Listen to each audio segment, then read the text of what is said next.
And we told you we'll have this big conversation about the lockdown.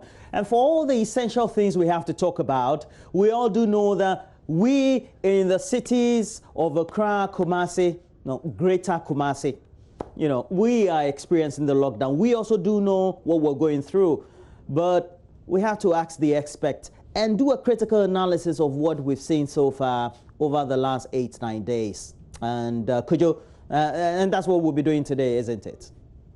Absolutely. We're honored to have the opportunity to speak to the police, because earlier in the news review, we were asking a few questions about whether or not we are seeing a relaxing of enforcement. There may be an explanation for it, and the best people to help us understand will be the police. But right now we have on stream Colonel Festus Abuaje retired, and we know that he has great experience. We know that he has currently a security consultant and then also an analyst in the sector for us. Good morning to you, Colonel.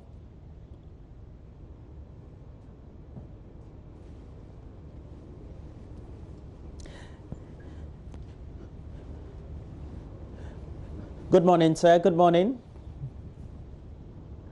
Well, okay, so we'll work on the sound. I think we have a bit of a delay there. Yeah, definitely. But could you, we know that we have to put the issues into perspective. As you begin, what will be your initial observations as we have it the first 9 days of this lockdown? Now, I think by and large, we've seen a very big effort on the part of law enforcement. The police and the military have come together in a big way. We haven't seen this happen on our streets at any time that I can recall in recent history. But this time around, what we have seen is that they've mobilized together in a way that has really been effective in cordoning off these two areas. But we still have a few questions about what has happened within the cordoned off area. Is it actually impossible for people to come in and out of these areas? But what about those of us who are living in these areas and the enforcement thereof? I am curious to hear what Colonel Retired Festus Abuaje will have to say about the deployment so far, and more importantly, what could make things better, because no doubt, however good we are or however well we're doing, we could be better. It's what we have to tend to. Colonel, good morning. We're hoping that you can hear us now.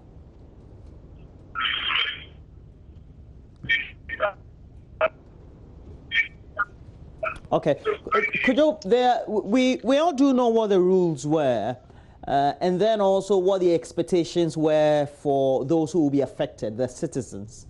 Would you say on both fronts, each side has played their roles according to what the rules were?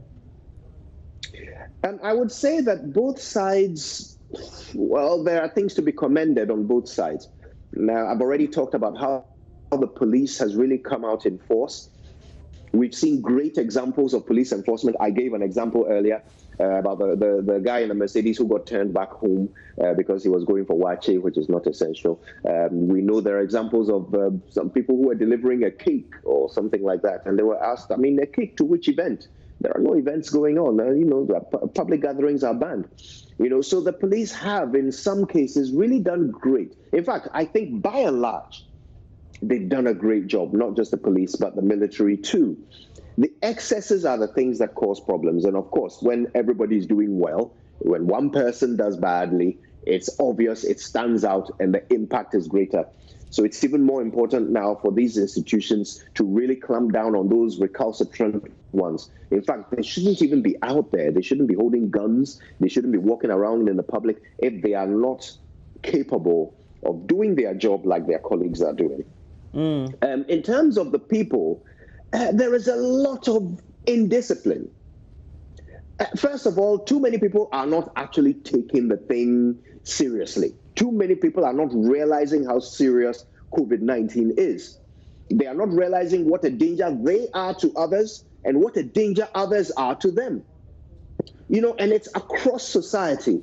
We've seen members of parliament crowding around the podium to do a press conference, even though one of them is wearing a mask, clearly understanding what the problem is. He's standing right next to another person. you know, and they're touching things and not sanitizing. These are ministers, MPs, okay? And then we also have, people like even medical workers, even the medical workers who we are all praying that they can stay alive so that they can keep us alive. Some of them, unfortunately, are not observing some of the very basic and simple things like social distancing. There's a picture on social media this morning of some nurses waiting for a bus in a queue, just standing next to each other. You know, and well, I mean, even if they trust that they are healthy, they ought to be setting an example for the rest of society. But of course, nobody can know whether they are healthy or not. That's the nature of this disease. So I would have hoped that they would maintain that social distancing for their own safety, because we all need them to be alive. You know, and it's not just them. You've got people in the marketplace who are crowding, people who are leaving their home to go to these same markets and are walking and jostling, you know, each other. It's almost as if they don't quite understand what the danger is. It certainly concerns me.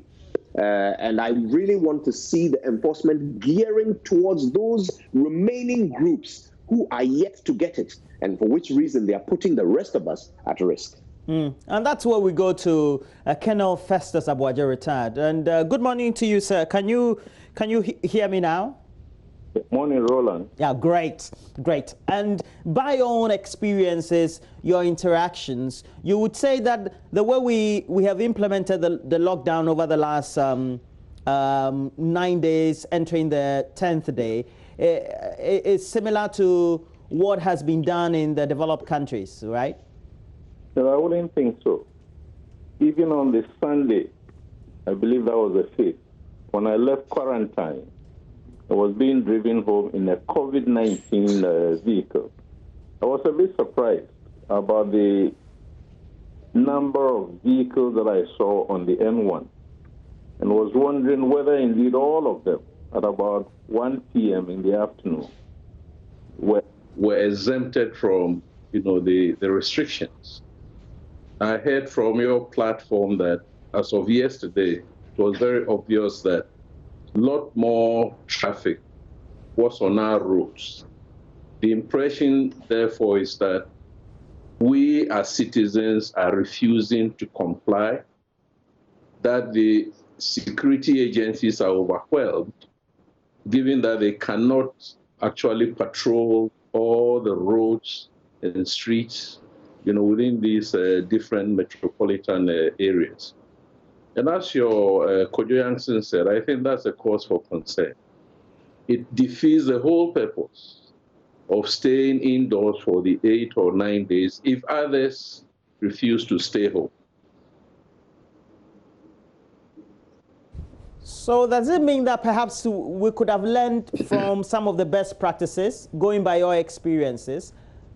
How could that been done in a better way? Sorry, please. Over the first, second, maybe the third day, the security agencies and those responsible for effecting the lockdown or the restrictions should have observed some patterns. They should have studied the patterns. They should have gathered some data as to the types and categories of persons who are still on the roads. I want to suggest that they need to go back and review the concept for policing the restrictions. One idea I have is that, given that we cannot put police officers or military officers in front of everybody's store, if you take the stretch of road from Pokuasi to Kwabenya, for instance, if you put roadblocks at either end, on the Nsawan Road, then at the Kwabenya end, you make sure that anybody who didn't have any excuse to move beyond that stretch stayed within that zone. You could go to Sikidia, or you could go by some tabletop market, buy whatever. But to the extent that people are found on the N1, suggests that they have left home, and for whatever reasons they have managed to escape or elude all the different police checkpoints and be moving around on these roads. I think it's a serious cause for concern. I suggest that the security agencies should put more personnel on the road. And I think we should begin now to exert the authority, arrest people, detain them, even if you're not going to send them to police stations. Let them suffer a bit of the consequences. Put them at one spot several hours, and then ask them to go back home. Once the offenders start feeling the pinch, I think they'll be forced to oblige. It does appear that you just give any excuse, or you evade, you use some kind of excuse and evade restrictions by the security agencies. Colonel, I hope you can hear me. I'm wondering, Yeah. how do you assess the performance of the police and the military working together? This doesn't happen often. On this occasion, they are called upon to work together. How do you think they're managing that? Well, I have not seen them at close hand as to the relationships between them. I think on the first news conference, the briefing by DCOP Gary Saib was that the military was going to support the police. You need the numbers. I think on the Sunday when I was leaving quarantine, there was a place that I saw very close to my junction. There was only one police at the ACP junction. Now that obviously was insufficient. So even if the military are in support of the police, the whole concept is to have the numbers so that the military and the police be doing the same work. But when it comes to arrest, that is the business of the police. Beyond that, we need now to look at the cases that are emerging as who is manhandling who and that kind of stuff. To the best of my knowledge, I don't think I've heard of any case of the police officer manhandling. I stand to be corrected. The few episodes that have come to light probably have involved the military, which would therefore suggest that the police must be in the lead. And when they need assistance, then the military should go in and assist them. Yes, I think there have been one or two reports of police excesses, but far more military reports have come to the public attention than police. But let's also be fair and say that all of these reports are being investigated, and so the true details are yet to be known. But Colonel, if you don't mind me asking, how are we comparing to other countries? I know that you have an eye on the international picture as well. How are we comparing in the enforcement of our lockdown to other nations? I think from what I've seen, especially about Italy and Spain, but particularly Italy, I don't think we're doing very well. So you look at Italian streets, and I think the French also, and these are very modern cities with good roads and all sorts of trams and rails and so on. And you hardly see traffic on those roads, including some places in the US where restrictions had been imposed. When you look at the footages from the media of the developed countries and what we are seeing, what I saw yesterday, I think on Joy TV, I think we're not doing well. Part of the reason might be that what I call the socio-economic infrastructure of this country is way behind that of this. So when you ask people to stay, and I think you've heard over the past few days, even this morning on TV3, people complaining that they don't have power, they don't have water, we don't have the mall system. Even in Kenya, Kenya is doing better than Ghana, far better than Ghana in terms of malls. We still depend on tabletop, corner markets, and so on. And that, I think, is part of the reason why we still see people on the roads. Because the services are not as well organized as one. The other part, I think, of what we're saying is that the authorities have lagged far behind the promise of bringing the services close to the people. So as of yesterday and this morning, I think TV3 this morning, they were still talking about sending water here, sending water. It's about 8 days since the presidency.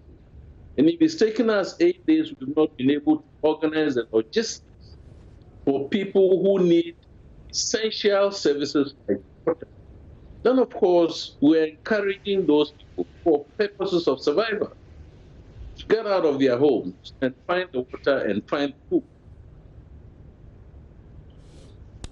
And if I have to come in, we've seen that the police have dealt, if not the police and the military, have dealt with communities differently, depending on the location and the population density. And so we've even recorded a death, and the army have come to explain. Would you say that's a phenomenon that has characterized how lockdowns have been undertaken in countries like India, where there are canes that are used on people, and the rest of Southeast Asia, etc., compared to what happens or has happened in Europe? I should think so. A couple of days ago, I read that in South Africa, well over 2,000 people had been arrested. The reasons are obvious. They live in squatter camps. Just like here, they don't have easy access to the services. The level of poverty, unemployment is high. The government might not have been able to deliver the services close to where these people are. Similar situations in Kenya, where we find the police using sticks, asking people to lie on the roads, as well as in India. So it would appear that where the restrictions are not effective largely have to do with how the communities are organized. So if you go to Jamestown, go to Teshi downtown, you go to Choko, you go to Medina, and so on and so forth. You cannot expect them to comply with the restrictions the same way that airport residential area or those kinds of gated communities comply with. Ordinarily, from day to day, certain persons in this society have their kitchens on streets. Some sleep on the roads. They sleep, many people, in small spaces.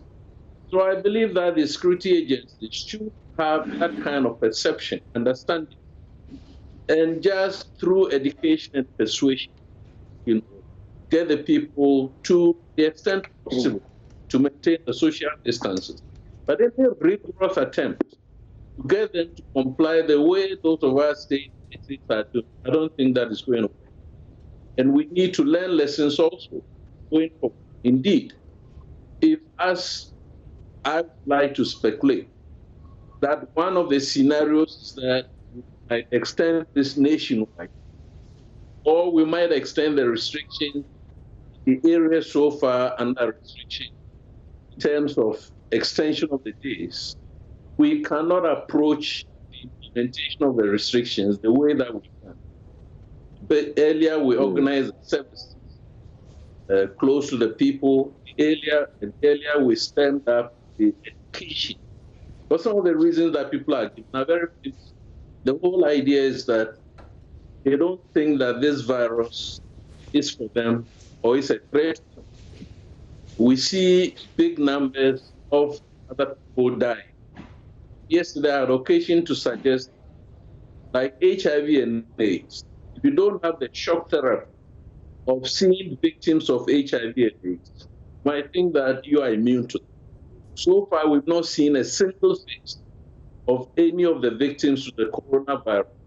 We've not seen those who have tested positive and the symptoms that they are exhibiting. People don't quite relate to the effect of this coronavirus. They think that is a white man's disease, just like malaria was, and maybe buying into the narrative because of the heat or for whatever reason. We, the black people in very warm climate, be immune from the disease. Now, there's a certain narrative by which the police and the military, in their public relations or interactions with the media and the public, have seemed to have gone by. And that is saying that they are in this together and they want to ensure that there is interactivity. By your observation, would you say that ideally how that interaction should have gone so far has been well implemented? Going by the fact that we've had, for example, nurses and other exempted workers who have been turned away, either in commercial vehicles like trotro or even just walking to just go by a post or a barricade. Roland, that is one of the biggest challenges that the security agencies have. See, if they bring the cane, the rod, or the stick very harshly, they stand the risk of also impeding the movement of persons who should be exempted. It's all part of the way that our society is organized, this identification system. See, all military persons, all police persons have ID cards. But I don't think all employees, the different companies and so on, have ID cards beyond their national ID or beyond passports and so on. And even the national ID has not been rolled out. We haven't got the devices to start using them. So for the policeman to determine whether citizen A is indeed a nurse or not a nurse, sometimes might depend on his or her judgment. In the process, you might wrongly treat or deal with others and let those who probably should not even be allowed to escape or to move. So there are serious challenges. And I think we need more cooperation on our part. And since I left quarantine, I've not even gone beyond the gate of my house. There's no need to. Because I know that if I'm not careful and I come in contact with anybody, I might probably catch the virus. The education part, I think the media is doing very well. They should step it up, But citizens, I think, 8 days into this lockdown or restrictions, it's about time that authorities exerted the full force of law and started dealing with it. I wouldn't also be surprised. A part of the challenge you have is that everybody in this country is a victim. Not long ago, we saw how people were driving through on streets with flashing lights and so on. I would like to believe some people are telling them, I'm so and so, I'm so and so, I'm so and so. But you are so and so doesn't mean you should be on the road. So if we have become chiefs and we think that the law is for the others, not for us, then we're making the work of the agencies very, very difficult. And in this country, I don't think any security person would want to challenge anybody who is in authority. Unlike the UK, where a police officer gave a ticket to the Queen's husband, and yet still in service. Yeah. Kojo? Colonel, I hope you don't mind me asking. You are a former military person, particularly with this report from Asham. The current status is that the military themselves are investigating.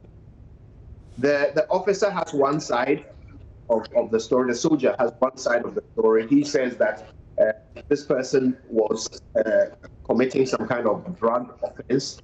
So he, the soldier, was arresting him. And the individual grappled with the gun, tried to disarm the soldier, and got shot. The people on the scene, the community members, also have a different story. They say there was an altercation, disagreement. The soldier wanted this individual to leave the market. The individual refused to. And at some point, the soldier shot the individual. An investigation is needed.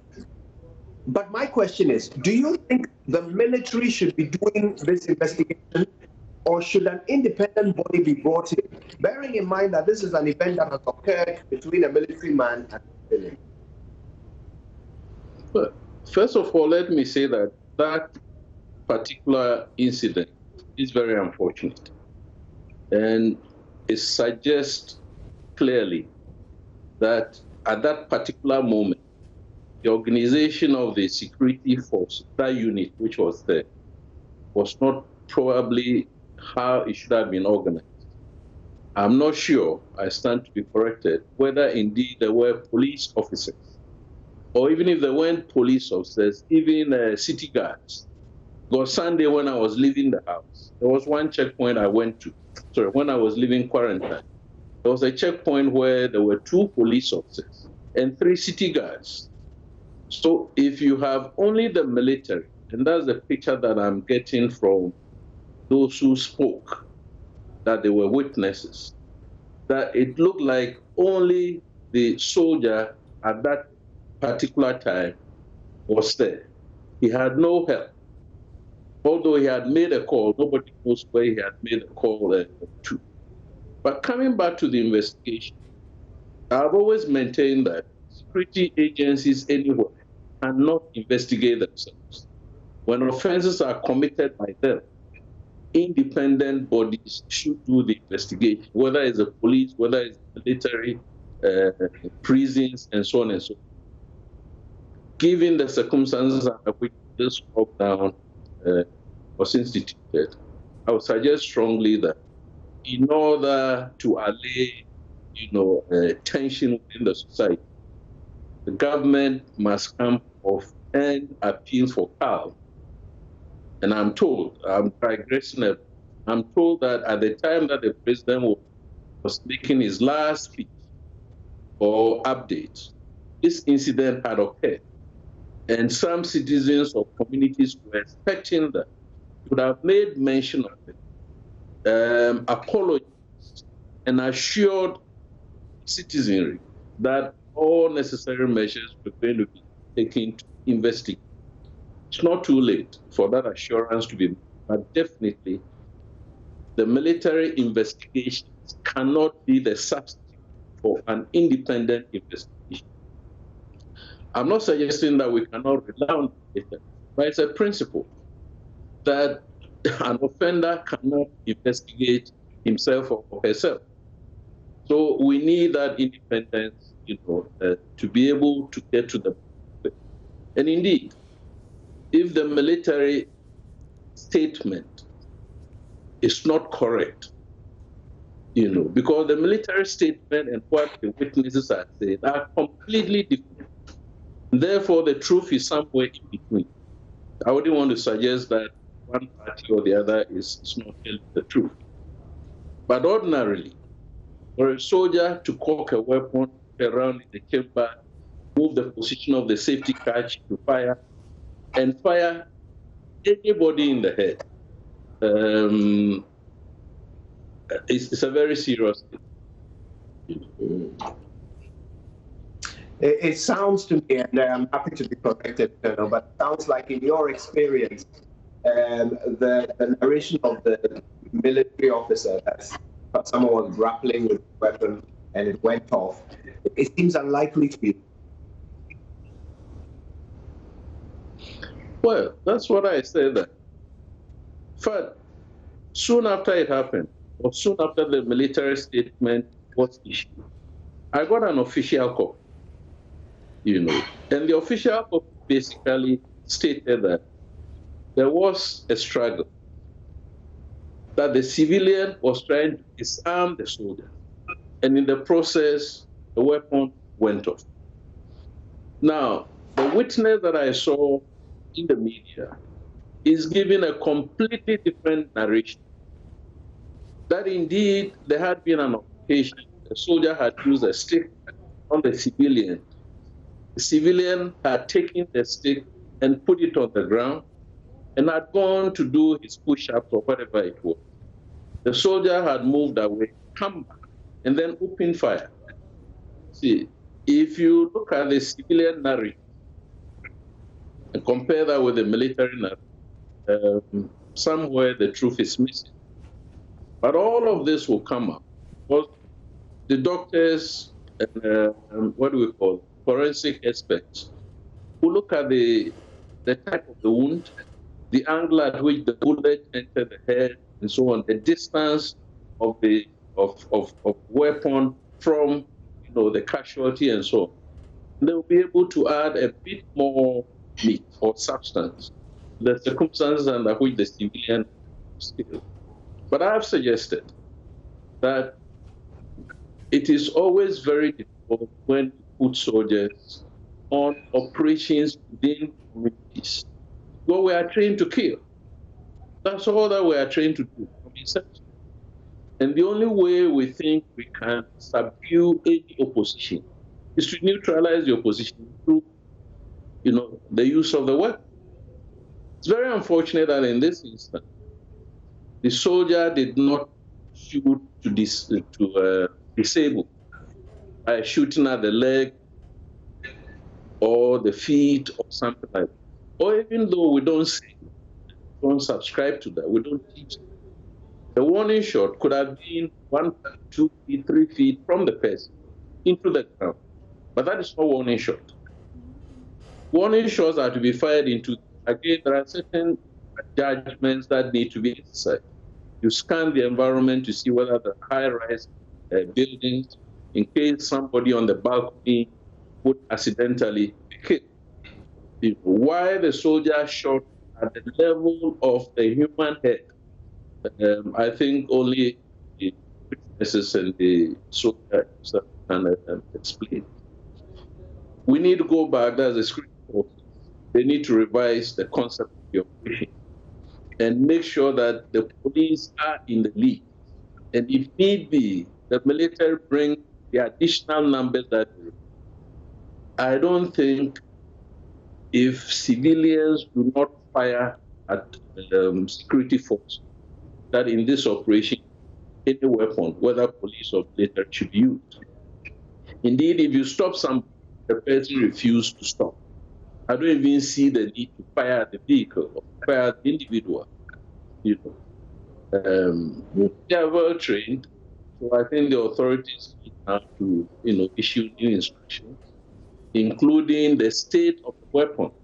Now, even if weapons or soldiers are carrying ammunition, probably the ammunition must be in the magazine charged, but not on the weapon.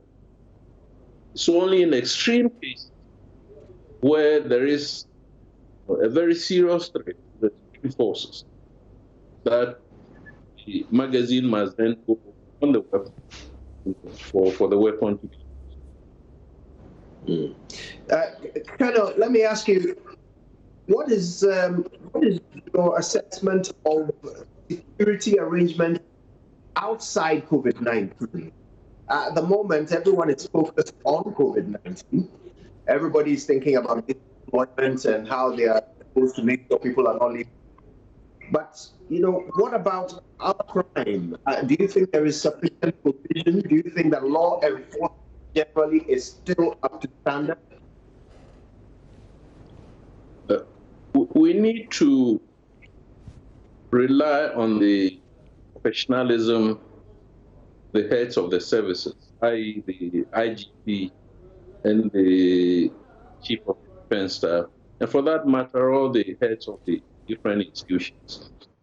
The fact that we are now focusing on COVID-19 purposely to get people to stay at home wouldn't mean that 100% of the resources that the respective services have been taken and aligned to the COVID-19. I want to believe that we have some numbers still to look at the other aspects of national security. I don't know how much research will be, but yesterday I read on defense that the level of crime in South Africa, for instance, has come down.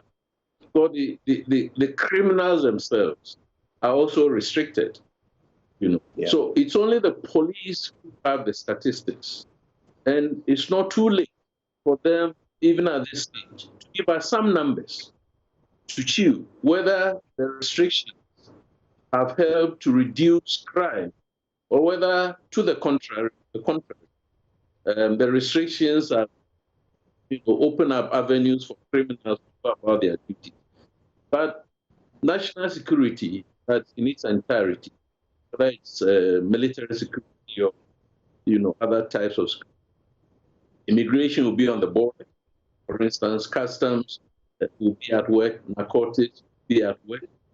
I think the infrastructure that we deploy on our northern border to contain terrorism, for instance, to some extent, or to a very large extent, will still be in place. So we should rest assured that the leadership of the different sectors are professional enough and know how much resources to pull from where. Normally, you cancel all leave, so you have extra hands. Sometimes you even take tailors from their duties and put them on some other duties to now relieve the infantryman or the combat man go and do the job.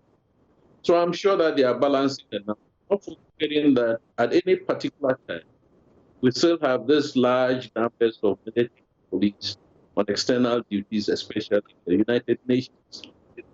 So whatever numbers we have are not always present within the country.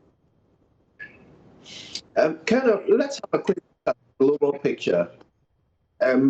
Terrorism around the world, there is an expectation that we might see more of it if this crisis persists longer. I mean, oil prices have dropped, plummeted. So countries like Venezuela, Nigeria, not so far, are all heavily affected and will be even more affected as the days go by. Is this likely to have a trickle-down effect? Are we going to likely see more terrorism? Even though we've shut down our borders, they are quite porous.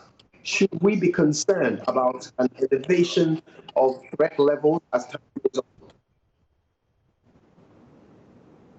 Well, I think the motivations for terrorism are different from the motivations for, let's say, COVID-19. Indeed, I want to believe that the terrorists are also, susceptible to COVID-19, just like anybody else. Probably as we speak, some of their numbers have been affected. So they will also be under some form of restraint or constraint, not to expose themselves. But assuming that they don't, they are going to review the operational deployment in the country, or any country for that matter, to see whether they have avenues, to infiltrate into communities and then carry out their terrorist activities. That's why I suggested that the authorities, in all probability, would have done a careful balancing act to determine that a certain front must be maintained. But for all we know, the eyes and ears of the police and the military that we have deployed in the fight against COVID are additional eyes and ears to look for persons that don't belong to the communities that they belong to, or the communities they find themselves in. So the COVID-19 campaign or security operation may very well strengthen the fight against terrorism, but it may also, probably, as I've said, create some weaknesses here and there in the deployments that we have put in place and allow avenues for the terrorists to filtrate. Reference the effect of the oil prices and so on and so forth. See, the point that ECOP Gariba made, that is a humanitarian operation, I think probably have not been taken, we've not thought too deeply about it. We should rather be concerned more about citizens who are facing hardship and might resort to all forms of antisocial behavior, including resisting the law, resisting the restrictions, including resorting to petty theft and so on and so forth. And I think I saw a gentleman in one of the media who was saying that an angry man is a lion. You say, So those people that are always for the lowest common denominator, the persons who must always be out on the streets, out and about, earn a living, and to be able to feed themselves and whatever families. And that this restriction, they are not able to earn that. The services have not reached. You see. So what do they do? That is where the temptation is. You see. So I will be rather concerned more about the deprived in our community. If you take the 400,000 parcels that were being, I was asking myself, if within Greater Accra, only 400 persons need social support, then this country is more than a middle income. That 400,000 is just the tip of the iceberg. So who is feeding the remaining population who are also deprived? You see, that question we've not answered. We need to up the game and reach as many of the deprived people as possible. And I think I've heard TV3, excuse my language, in Kumasi where Palace is involved as a traditional the government is involved, certain institutions are involved, and it does appear that even the Palace is doing a better job by delivering food to houses rather than the authorities going and people stampeding to come and grab food. So a lot of organizations doing this operation, that's the social support that we're giving up in order to ensure that people be law-abiding, but not add to the criminality and insecurity that we already have. But, if you don't, I'll go. Well, so that'll be it for now. And, well, Kojo and myself are grateful. And Kojo, you say that this is an interesting discussion, won't you say? Absolutely, absolutely. I was hoping to ask the Colonel finally how he's feeling after coming out of quarantine, but we probably have run out of time. Well, thank you very much. Colonel Festus Abuaje is also a security consultant and then also an analyst on the subject. And he's a regular on the show, but also on regular programming on the channel. But look, we'll bring you the latest update on COVID-19 we have. And then when we come back, we'll tell you how you can ensure financial prudence during this lockdown. And we all do know it's on the back of the fact that many of us had spent a lot of money trying to buy related items before the start of the lockdown. And just a week on, just a week and over into the lockdown, we still need to dip our hands deep into our pockets and make more purchases. How do we make sure we keep it all tight when it comes to our finances? We'll do all that next.